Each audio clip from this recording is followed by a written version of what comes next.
The Bible Treasury. A monthly magazine of papers on scriptural subjects. Volume 19, Article 31, 1892 and 1893. The Unreason of Darwinism. Extract from a letter.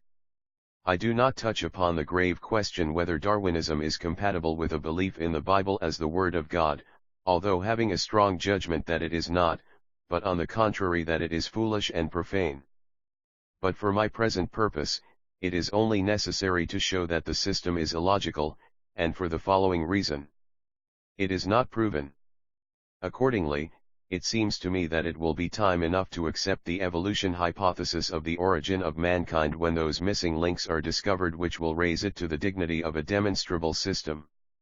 Meantime it is but a house of cards with no securer buttresses than ifs and must-have beens and such phrases as it is easily conceived, we may in that case conclude. Those, it is true, who have the slightest reverence for the Word of God, and appreciation of divine principles, of course, know that the system will remain hypothetical. But my contention is that putting aside revelation, fitness of things, etc., it is absurd to settle down in calm acceptance of a mere theory which its fondest votaries dare not claim to have established. It is to be noted also that even Professor Huxley has carefully guarded against committing himself absolutely to the Darwinian hypothesis.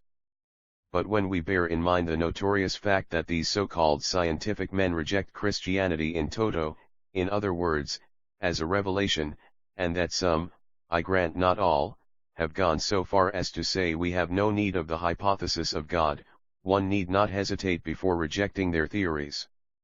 The pet dream of modern scientists, a dream by which Professor Drummond, for instance, has been led astray, is that all things are what they are in virtue of their environment.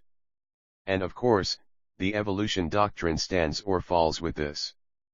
But it is an undoubted fact that there have been found in savages latent capacities, physical as well as spiritual, that no environment can have coaxed into being, as they are utterly opposed to it, but which bear eloquent testimony to primitive endowment.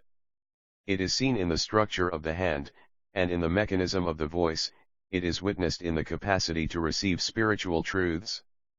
This, however, I am aware that you would not question, as to the spiritual fact at least, inasmuch as you hold to the divine inbreathing of the Spirit of God. But no authority among those who belong to this school admits one or other. One and all, they drive the deity back into the infinite past, when and where only they reluctantly allow him to have given birth to one or two, or is it one only, primordial germs. One and all, I mean, of those who do admit a God. Others, like the late Professor W. K. Clifford, who said, one wonders how he dared, that the great companion was dead, would affirm, that every subsequent phenomenon was latent in the original stardust. Yet there are other scientific men, such as Wallace, and, I doubt not, Dawson, who contend that man's body cannot be the product of evolution. You, I understand, think that God may have breathed his spirit into some anthropoid ape. On an unproven hypothesis, on the soundness of a theory that has missing links, and remember that while no chain is stronger than its weakest link, in this case, some of the links are actually non-existent, a theory concocted by men, who reject as antiquated myths those high verities of the Incarnation and the Atonement, which presuppose the fall and which alone make for our peace, and without the consolation of which you confess the fairest lot here were but chaos.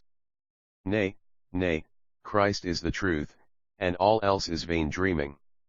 I contend then that these scientific men, while to be listened to with due respect when engaged in investigating facts, are blind guides when they enter the realm of speculation, as indeed everyone must be. I admit freely their erudition, their patient industry, their keen acumen, as well as the humane debt men owe them with regard to the amenities of life. But here praise must stop. For to pass off defective theories as established science, at least to act as if it was established, seems fitter for monastic dreamers than for men of science, who vaunt their weapons of precision. Is it not flying without wings? Of such Coleridge says excellently well, he that would fly without wings must perforce fly in his dreams, and till he awake, he will not know that to fly in one's dreams is but to dream of flying. R.B. Junr.